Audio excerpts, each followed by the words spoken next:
Olá a todos, muito mais uma vez bem-vindos ao meu canal. Bem sei que não faço um vídeo de stocks do mês já há 2 meses, portanto desde julho. Mas sem demoras, vamos ao vídeo.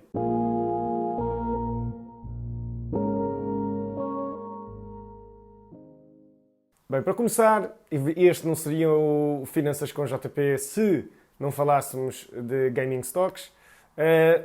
Entre a CD Projekt Red, que já foi stock do mês e é das maiores underperformance que foi mencionada aqui no canal, continua a ser a minha empresa favorita no setor do gaming, nomeadamente nesta parte do desenvolvimento de software. Eu acho que realmente a CD Projekt Red é dos stocks que têm mais potencial a médio e longo prazo, mas temos que mencionar também aqui a Take-Two. A Take-Two tem sido, de certa forma, punida pelo facto de ter adiado o GTA 6. Está a haver algum backlash dos consumidores associado à forma como eles continuamente estão a tentar ganhar dinheiro com o mesmo título, neste caso o GTA V.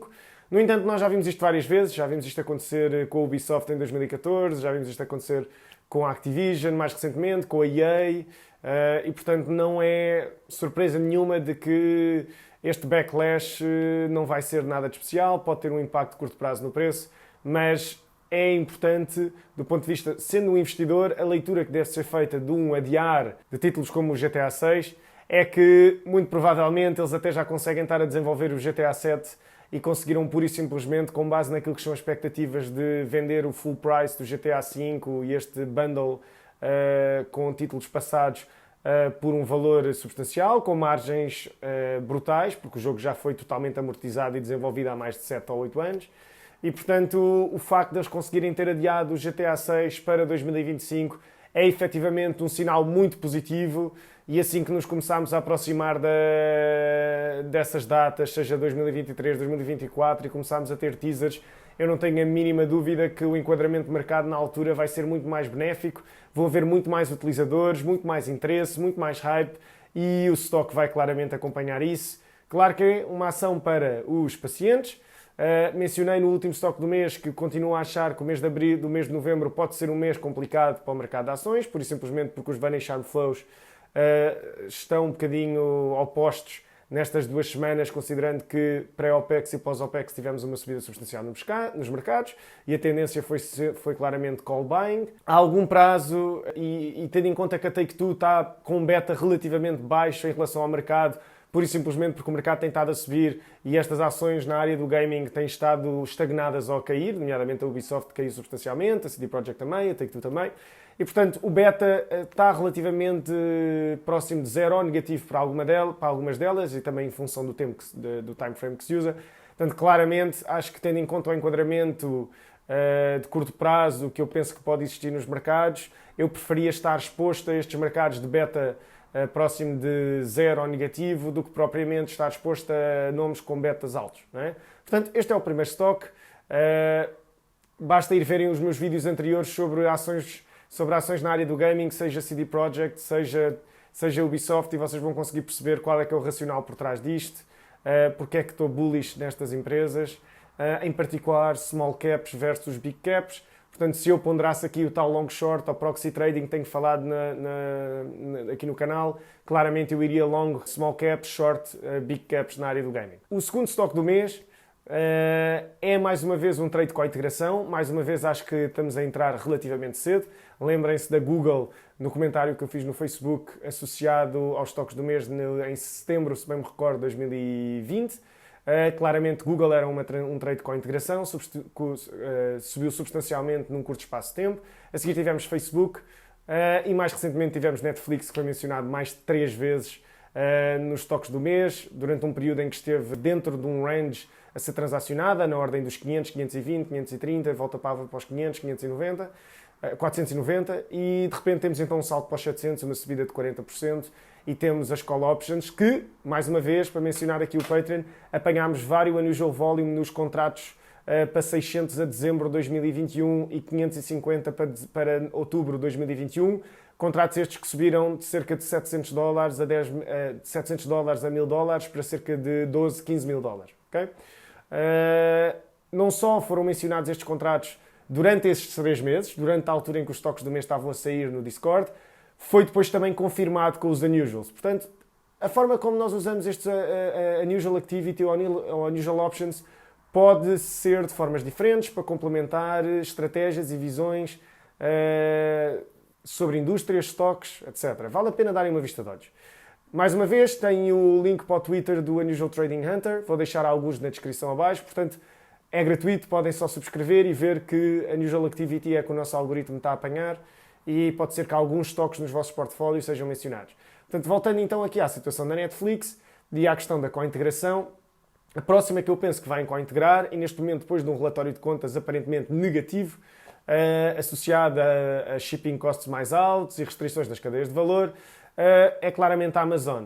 A Amazon já está com um IV substancialmente apetecível, no entanto eu acho que ainda é cedo demais, até porque penso que pode haver uma jogada de compensação executiva no próximo annual meeting, no início de 2022. No entanto, a valuation atual e olhando para as outras mega caps, nomeadamente Microsoft e Apple a 2.53, Tesla a 1.2 ou 1, e depois temos a Amazon a 1.6. Mais uma vez estamos numa situação em que ou uma está extremamente cara ou outra está extremamente barata e, portanto, parece-me um no-brainer aqui. É interessante algumas coisas que foram comunicadas na Amazon sobre penetração em alguns mercados, nomeadamente o uso do Amazon TV para ser a entrada em alguns mercados, por exemplo, Portugal, em que claramente as pessoas ainda não usam muito, mas à medida que este Amazon TV começa a entrar e a penetrar o mercado português, as pessoas começam a usar outros serviços e basicamente aquilo que foi mencionado é que o Amazon TV está a ser uma porta muito interessante para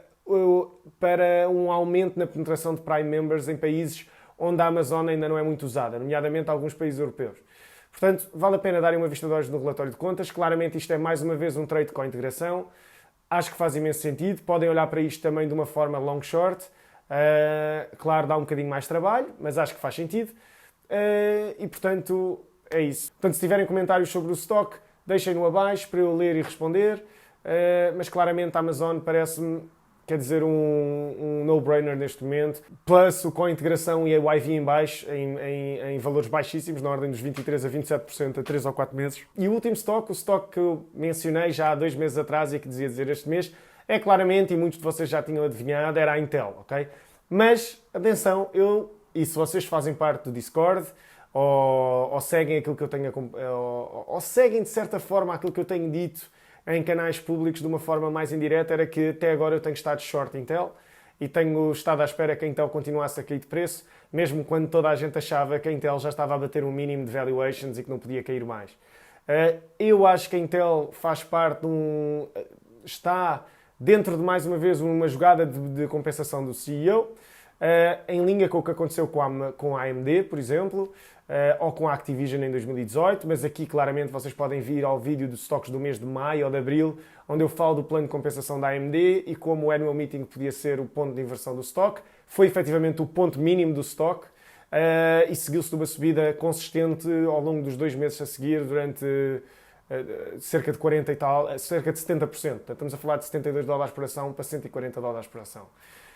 Eu acho que a Intel está a passar um bocadinho pelo mesmo, acho que os fundamentais fazem sentido. Claramente o foco na produção de chips do ponto de vista estratégico e mesmo do ponto de vista da valuation, considerando o IPO da Global Foundries, um spin-off que a AMD fez. Claramente com a valuation atual na ordem dos 30 bis da Global Foundries e a importância estratégica do desenvolvimento de chips, atenção, não do ponto de vista da arquitetura, mas do ponto de vista da produção, fora de Taiwan, neste caso, por exemplo, nos Estados Unidos.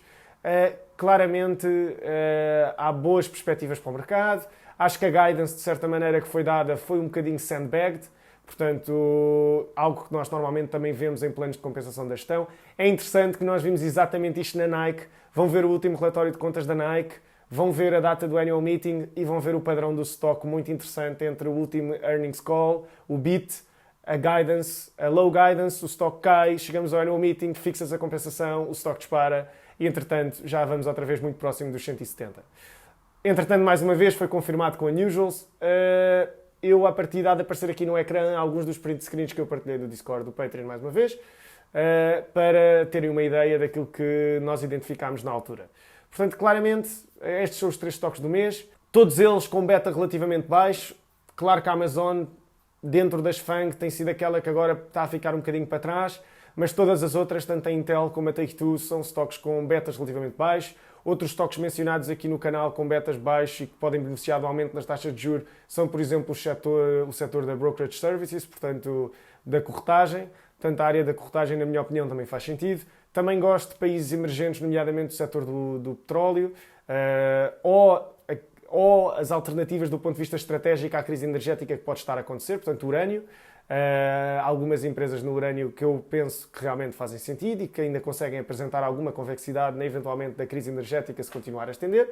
E lá está, no que toca a petróleo, temos exemplos como a Petrobras, onde temos apanhado imenso unusual activity, entre outras empresas, e portanto é isto. Considerem subscrever, dar um like no vídeo, porque ajuda a partilhar o vídeo para mais pessoas e sempre ajuda aqui o canal a crescer.